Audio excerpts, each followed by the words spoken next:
show. This is the Grit and Grace podcast. I am David Horn, your host, coming to you from my garage gym in a small town in Illinois. This is episode 2. It's called Orange Sherbet. And man, doesn't that music just get you going? It just gets me so going. I'm so ready for this show. I'm excited about this show. This is episode 2, like I said. I really enjoyed episode 1. You guys have been fantastic. Just really looking to dive right in today. But first, I got to do a quick disclaimer. I am not an expert. I am not a therapist, nor a doctor. I'm just a guy trying to get through this thing we call life on this rock we call home. As always, remember, and this is the most important part of this episode, Jesus is the reason, the light in the way. Always be the light. Today, we're going to jump right into it. We got a great show. We're going to go deeper into the Orange Sherbet mentality. If you haven't listened to that episode 1, I highly recommend it. It's titled, You Have the Right to Remain Calm, and you can find it on Apple or Spotify. If you enjoy this podcast, please like it, share it, and comment. So the Orange Sherbet mentality is a mechanism that I stumbled on to block out the noise that keeps us from focusing on being present. It's that noise that pulls us into the past and fills us with worry about the future. It's a noise that draws you into anxiety or depression. But let me take you back to a time that I talked about previously when I was attending a militaristic academy. At lunch, or chow as it was called, we had to answer questions correctly to get into the chow hall. So we would line up, single file, standing at attention, ready to go in, hungry. It's midday. But in order to eat, we had to answer questions, and it wasn't so simple. Drill instructors and then their associates were called TAC officers, would bombard us with chaotic noise and pressure, trying to trip us up at every turn. Every wrong answer meant that we had to go to the back of the line. This was a form of punishment that created stress, because if you weren't at the front of the line and you didn't answer these questions correctly, well, that meant that there wouldn't be a full buffet of food inside. But a wrong answer and being sent to the back of the line meant that the real food would often be gone by the time that you got inside. So I let their controlled chaos control me, and I got their questions wrong for several days. My focus was always on the 3 or 4 or more of the TAC officers that were flanking the drill instructor, and that noise that they were creating, instead of just focusing on the actual question that they were asking you. But they weren't just asking you, they were yelling. They were creating this chaos to break you, to make you something more. But at the time, you just don't realize that. And that's a lot of what life is doing to you. You just don't realize it at the time. But what was left? Orange sherbet. Every time I got in there, there'd be a little bit of lettuce, maybe some fixins, but there would always be orange sherbet, and I took it every time. So eating that sherbet ice cream in the chow hall took me back to a simpler time. It calmed me down. I wasn't stressing about the yelling that came before or worried about what would happen afterward. I was just there in the moment enjoying that orange sherbet. It's almost like Pavlov's dogs. That's what that moment was like. Focus on the sherbet as like a trigger to stay calm and present, where with Pavlov, when the bell rang, the dogs would be hungry. They knew it was time to eat, whether they were hungry or not. So when I would think of that orange sherbet, after enjoying it so many times of getting questions wrong, I started to realize, hey, this is calming me just like it did when I was a kid. It's simple, yet a powerful tool to tune out the noise and lower the volume of the chaos around me. So what I'm telling you is what my greatest enemy was, what I perceived back then, wasn't the drill instructors nor the TAC officers. It was my uncontrolled mind. Once I began controlling my mind, I started succeeding. I started succeeding beyond even what I realized at the time, because a controlled mind operates in the present. It's not caught up in the past. It's not anxious about the future. It's focusing on the here and now and what can be controlled. And it lets go of what can't be controlled. Seneca, he stated it the best. True happiness is to enjoy the present without anxious dependence upon the future. So, how do we do that? How do we move forward with an orange sherbet mindset? For me, orange sherbet was a simple thing that helped me calm my mind and focus. But for you, orange sherbet might look different. So take a moment right now as you're listening to this podcast and think of something that brings you peace. Think of a memory, a song, a person, a scent, or even an action like a deep breath that just brings you a calming moment, and it just feels good. Find something you can return to in life when it gets loud. So, whatever that may be, let it be that trigger of calmness, that trigger to take a moment, to take a breath, to be still, and let it be your way of grounding yourself in the present. You see, our perspectives are our lenses through which we experience life. Shifting the lens can change everything. Understanding that our minds are an internal first mechanism and an external later mechanism is paramount. Once you understand that, everything that affects us as we proceed and process forward, and we understand that it's internally first, that allows us to externally be able to also process what we're seeing. We get so caught up in trying to predetermine outcomes and reactions that we lose our focus. We lose that present moment where when we try to control too much or let worry about the future just dominate us, that we have regrets, and it all it does is it just weighs us down. We become very heavy. We miss out on today because our focus are on things beyond our control. But this brings me to a Bible verse that I wanted to focus on when I was talking about when that weight becomes too much. And it's Matthew 6:34, and it reminds us, "Therefore do not worry about tomorrow, for tomorrow will worry about itself. Each day has enough troubles of its own." And that in itself explains what we need to do moving forward. If we just worry about today, tomorrow will take care of itself. We can only handle what's right in front of us. And if we focus on tomorrow, we can't handle anything. It's just going to run us over. So let's take a step back and let's think about our habits. Do we keep ourselves present, or do we add to the noise? If you find yourself weighed down by yesterday's problems or tomorrow's worries, maybe it's time to shift your habits and your mindsets. We're all human, and I understand that, and I struggle too. But I believe we can be better by intentionally focusing on the present and taking steps towards that. So you may ask, how do we do this? We have to realize that it comes down to a mentality of you versus you. Not you against anything else, not you against anyone else, because when you start comparing yourself to anything else or to any other person, all that is noise. That's just adding more noise to the problem in front of you. So it's easy to react in the moment. That's what it does to you. When you're focused on someone else, or I'm not doing as well as this other person, or they got this and I don't, just stop. Worry about you. This is you versus you.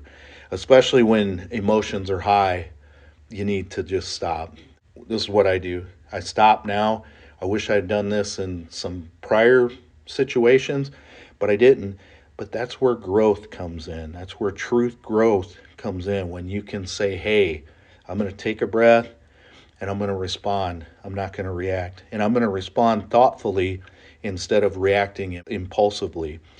So being still allows us that moment, like I said, to take a breath, to gather ourselves, and to answer from a place of strength and alignment that it is in tune with our values. That's really key, because when we react, How many times have you yelled or responded, emotionally, and afterwards had to apologize and say, that's not me?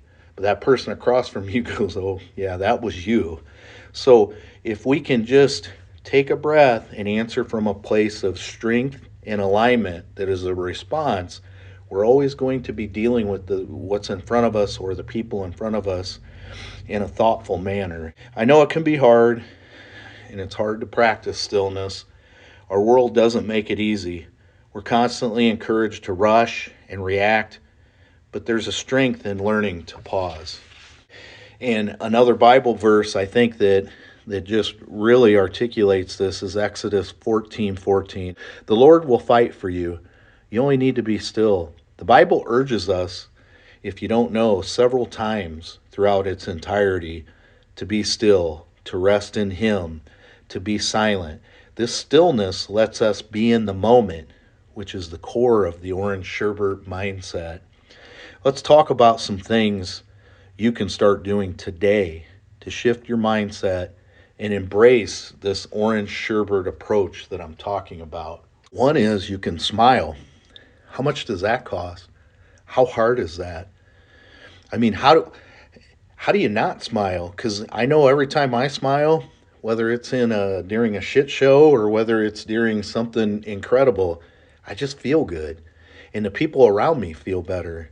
I know that if I walk in and I'm all tight and I'm all wound up, that the people around me, all it does is make them uncomfortable or leave. If I walk in and I smile, they're like, "Hey, Dave, how's it hanging? How's it going? How you doing?" The second thing is be kind. It's just like smiling. It doesn't cost anything. It's easy to do, and it feels even better than smiling. And people generally will respond in kind to your kindness. The third thing is avoid negativity. Negativity, I can't even tell you when it is good to be negative. I can't even tell you an example in my life where being negative was a plus, where having negativity got me anything. So I just avoided at all costs. And when I used to train for amateur, cage fights or amateur jiu-jitsu tournaments, things like that, when you're going through that training, if someone showed up negative, we sent them home, because training is hard enough as it is. Just like life is hard enough as it is, so why throw negativity into it? And then the fourth thing I would recommend is take a few minutes each day for yourself. I mean, when you take a few minutes for yourself, you're strengthening your mind, you're strengthening your body, and you're strengthening your spirit. Because where your mind is, your body follows, and so does your spirit. So that could be a long bike ride, a long walk. That could be, my garage gym that I'm sitting in, a workout. I've got a cold plunge in the mud room. Anything where it takes you, it could be reading a book. It could just be so many things, but it's anything that takes you for a few minutes out of the rat race of life and lets you be still, lets you recharge, lets you reboot. So take time for yourself. And then the final thing I'll key on that you can do right at this moment is don't give up. Whatever you set your mind to, see it through. Because the only way you lose is when you quit, is when you give up. And it don't even matter if you're knocked down 8 times and you get up the 9th. That ain't quitting. It don't matter if you bend and you almost broke, but you didn't break, but you went forward. It don't matter if today I only accomplished one thing on a list of 100 things. That's a win. That's a 1% win. And I talk about stacking those type of wins all the time, because it's about growth. And you can't go through growth without incremental wins. We don't win wars just by one battle. We win wars by many battles, and history supports that. So don't give up on anything you set your mind to. The next thing I want to talk about, and it's key, and it's a hard thing as a human being, and that's making peace with your past. Because once you realize that as you go through life, this is a quote that I love, it is what it is. I mean, you become so much stronger. The second one that goes with it is what it is, and I have it tattooed on my left forearm, is this too shall pass.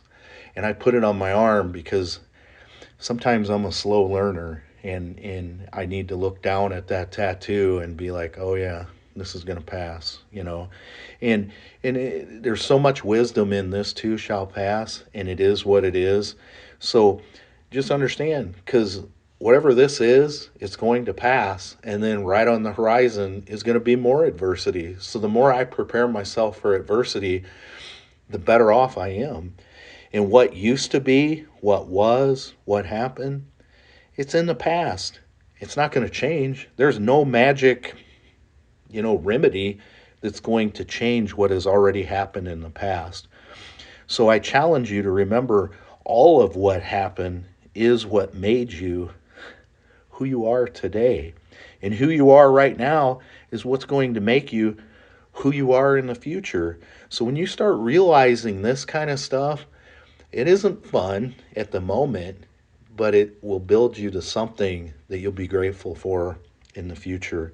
So those references in the Bible about being still, to rest in Him, or to be silent can help in understanding the importance of being present in the moment and keeping yourself grounded and intentional. It keeps us focused on who we are each moment rather than being driven to worry about the past or future things that we don't have control over. So moving forward with a stronger Orange Sherbet mindset, let's do it by trusting the process. And what does it mean to trust the process? When a challenge arises, instead of jumping to action or stressing out about the outcome, take a moment to pause. You don't need to control every aspect of what you're facing because, one, it's impossible, and two, control what you can control and let go of what you can't. I mean, it just makes everything easier on you and be prepared for what's next. So being still doesn't mean doing nothing. It just means shortening your steps, controlling what you can control, as I just said, but leaning on faith. This is what we refer to as proceeding with a calm confidence. And it takes work and it takes practice, but you can get there. And it doesn't mean that 99 times of doing it that way, there won't be that 100th time where you fall short, because we're always growing and we're always learning. So when we get used to being uncomfortable, it allows us to have that calm confidence because we know we can overcome. We know we can assess, we can adapt, and we can overcome. The next thing is practice confidence over worry. Worry just pulls you into the what if game. The what if game is truly, the best analogies I can use is like a tire spinning in the snow or mud. All what ifs are doing is just holding you like down. It's just a waste of energy and time. So it pulls us away from being able to accomplish what we have to do to be able to control what is in the present, what's in our ability to control. So stay away from what ifs. And being still in this category is fully engaging in the moment with what is at hand. It's far different from procrastinating.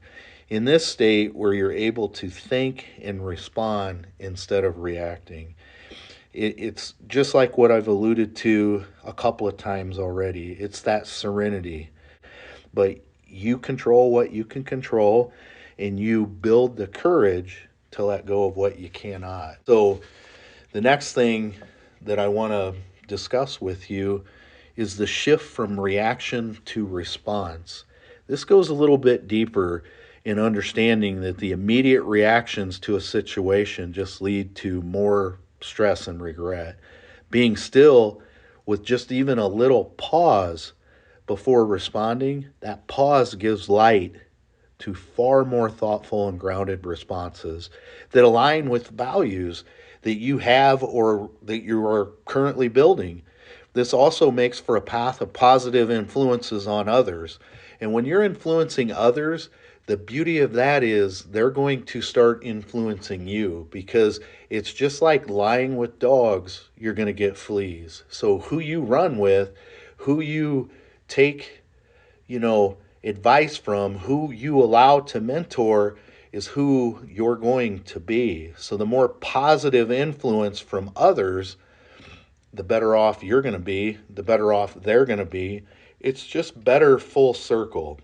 And then the last thing I want to talk about in this category is engaging fully with others. When you are still and you are present and you're not distracted, you can fully engage with a person who is in front of you or a crowd around you. And you're showing them that you value them by being engaged. You're showing them that you respect them by being engaged. You're not getting on your phone. You're not constantly, checking your DMs. You're not constantly, you're good eye contact, good posture. You're responding, you're reacting, you're showing emotional intelligence to what they're saying. It's just so much better. And currently with social media, with the internet, with just everything that goes with technology. I mean, I run into so many young kids and stuff that they don't know how to sit in front of each other and be engaged. We could sit around a table and with our cell phones text each other, and you find, wow, they're pretty funny. Oh, I agree with this person. But if we take the phones away, they're almost like unable to communicate. So more times than not, like I say, what you respond to somebody is the response you're going to get back from them. So be present. You're not letting your worries, your anxieties, your depression take away from you when you're present.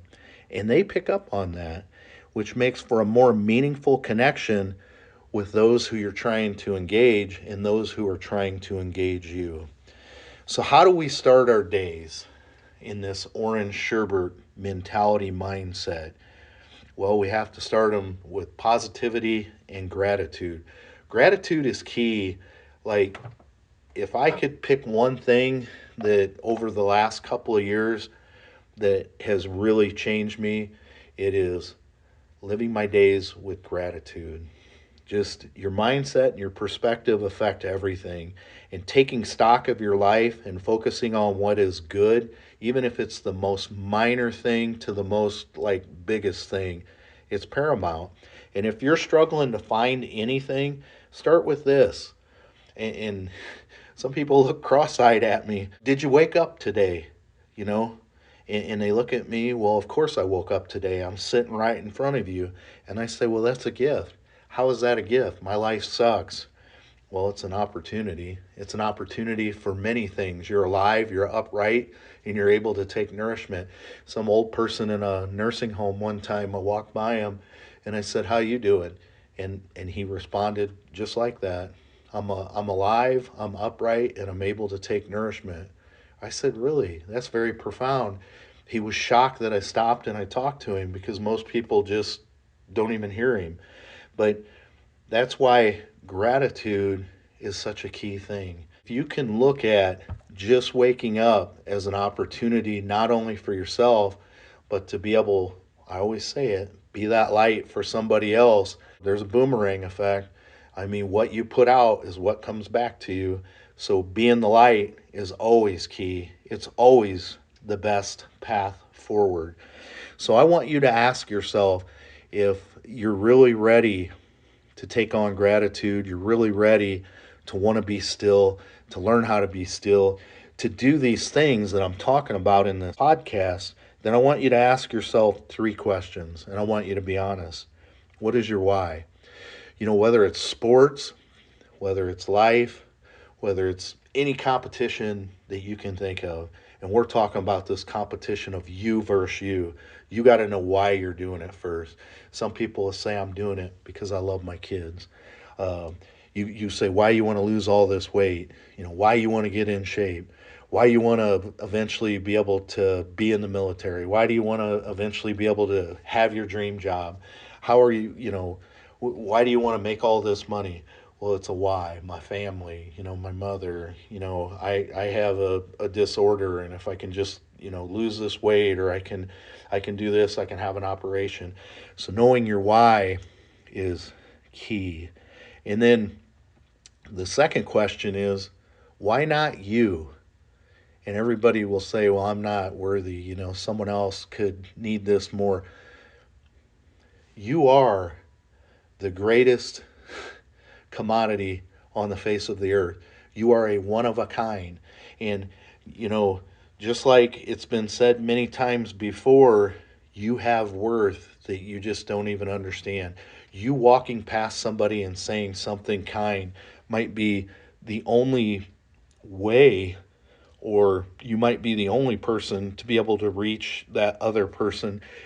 I believe God has a plan for everybody. I believe that God knows what's going to happen. God knows what you're going to say. God knows what you're going to do before you say it.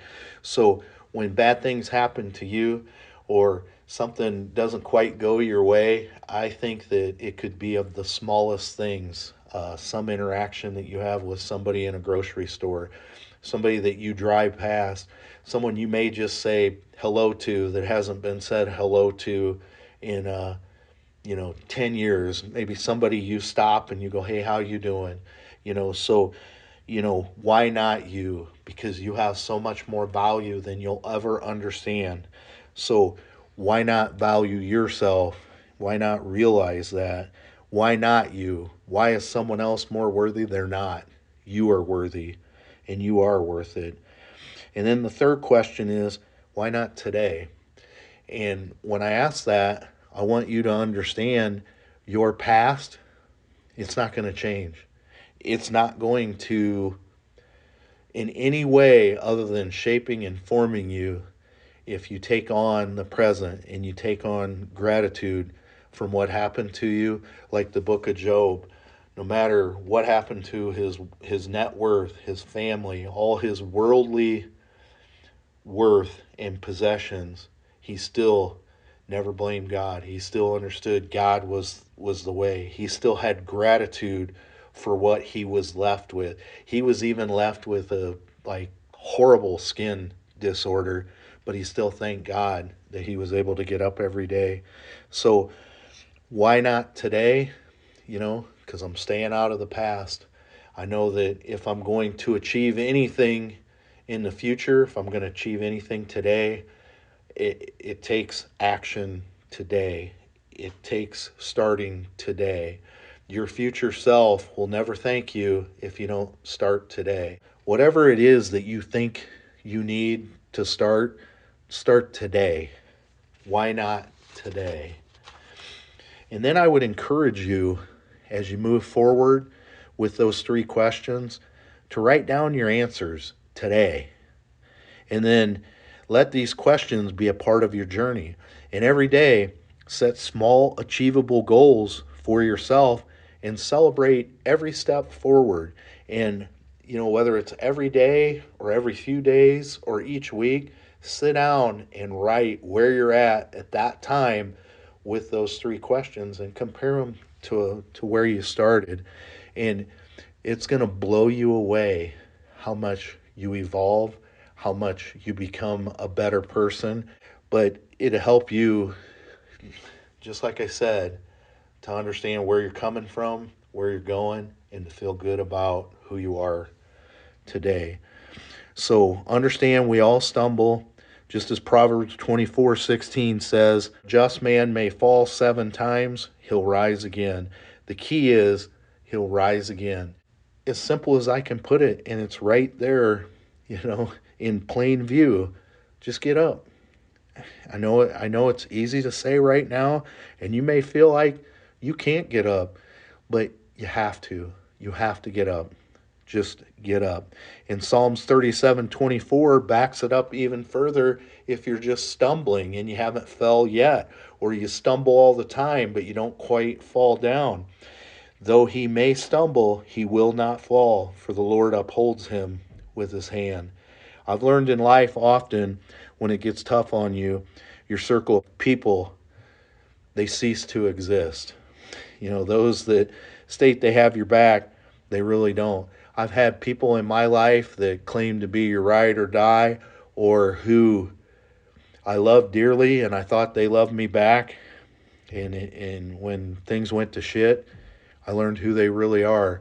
I learned that I had blinders on for their actions. I only listened to their words. And when they say they have your back, but their actions don't meet, you have to look at those verses that I just read and focus on the faith of who really has your back. So whether you stumble or you fall, God has your back. He's never broken his word and is always there. He is the one certainty that you can always rely on while you're working on yourself. I mean, he's never going to go away. But the one thing I can tell you, and I can tell you with certainty, what I just said is the absolute truth. God never broke his word. God was always there.